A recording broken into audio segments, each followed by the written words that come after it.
Okay, so, hi everyone. I decided to jump on the Reading Bad fanfiction bandwagon. I'm not feeling very well, so I decided that right now would be a good time to start. Okay, so here's the summary of this one. The Newsies offer to help Chaos escape the Bulls, but what happens when one of the most egotistical and arrogant of the Newsies finally finds someone who won't take orders? On top of that, Chaos isn't sure if she absolutely hates him or is falling for him. So this sounds like a absolutely beautiful story. Oh, in the beginning it has a quote from Romeo and Juliet, so, there you go. This shows how amazing the story is going to be. Okay, let's start. As far as I was concerned, guys had all the fun. For them, they didn't have to worry about uncomfortable, suffocating dresses or endless housework. Sitting alone in my room reading a novel in my free time wasn't my cup of tea. On that note, sipping tea while being all ladylike didn't amuse me either. 2 sugars, please, or pass the milk, thank you, or oh, I'm quite fine, and yourself. Ugh, I hated tea and I hated manners. You're super special. You're like a super special snowflake you don't even know. That's why I was a teenage runaway. If you fended for yourself on the streets of New York City in 1900, you were free to do whatever you wanted whenever you wanted. Or die. That's probably more likely. The only thing in your way of complete freedom was the bulls. But they were easy enough to run from. So I think she's running from the bulls, but that's just me. She could be running from something completely different. Okay. Little line break. Hands in the pockets of the boys' pants I was dressed in, I walked leisurely down the streets of Manhattan, whistling a tune to myself. Because, it's super... People will obviously not be able to tell you're a girl because you're wearing boys' pants. Totally. I avoided the hectic roads that were bustling with people.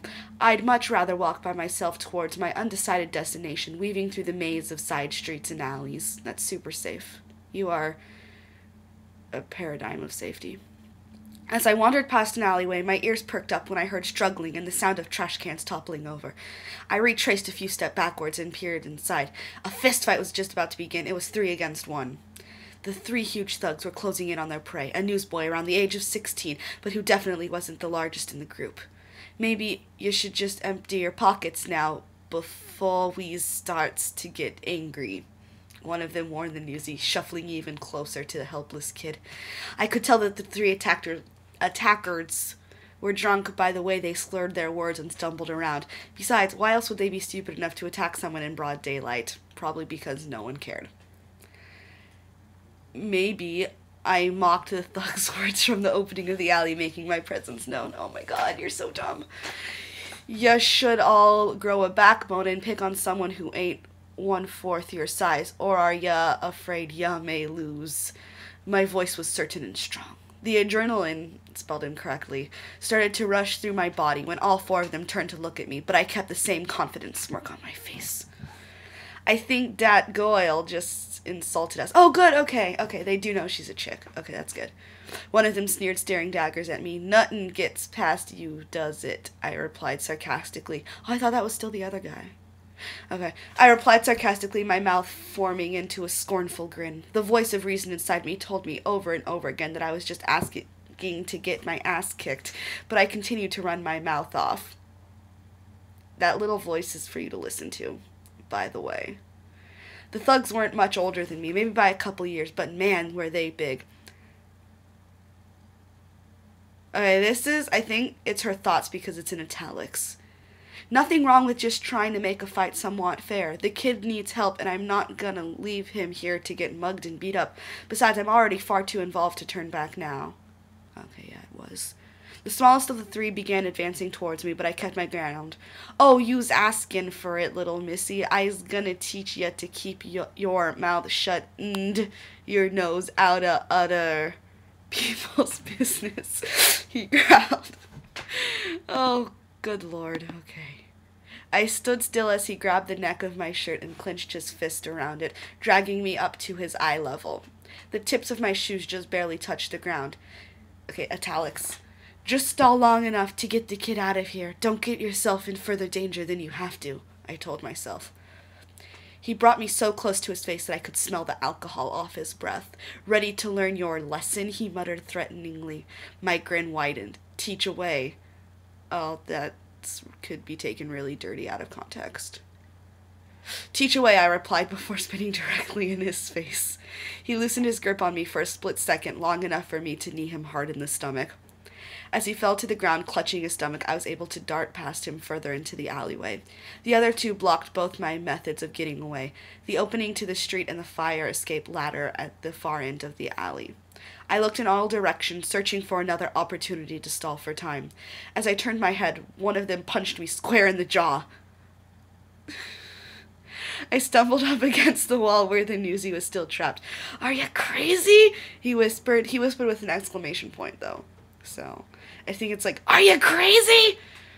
He whispered, you just willingly put yourself into the middle of a fight that we's gonna lose, the newsie told me. I put my hand up to my mouth to readjust my jaw,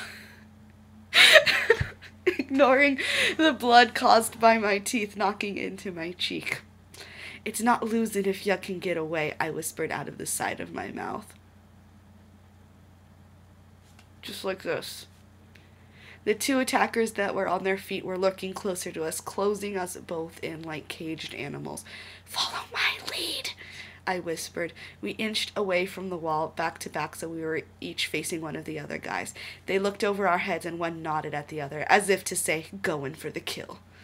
On the count of 3, I muttered through gritted teeth, hoping that the newsie could hear me and the thugs couldn't. No time for that. They were already running full speed toward us. 3! I yelled.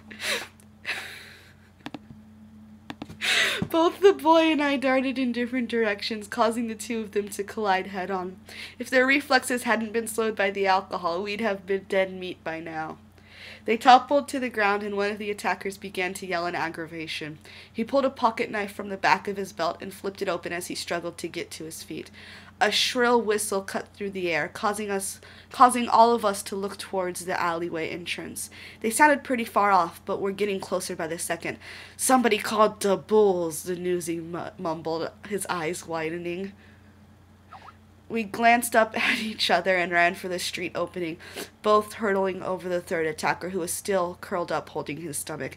Let's split cheese it, I instructed when we were back out on the street. He turned to go one way, and I turned the other. Nice meeting ya. The name's Chaos, I called over my shoulder without slowing my sprint. Jake here. Oh, it's Jake! That's okay. No one ever includes Jake. Huh. Jake, he replied, his voice fading as he ran the other way. Thanks, Jake added. Okay, I'm gonna stop there.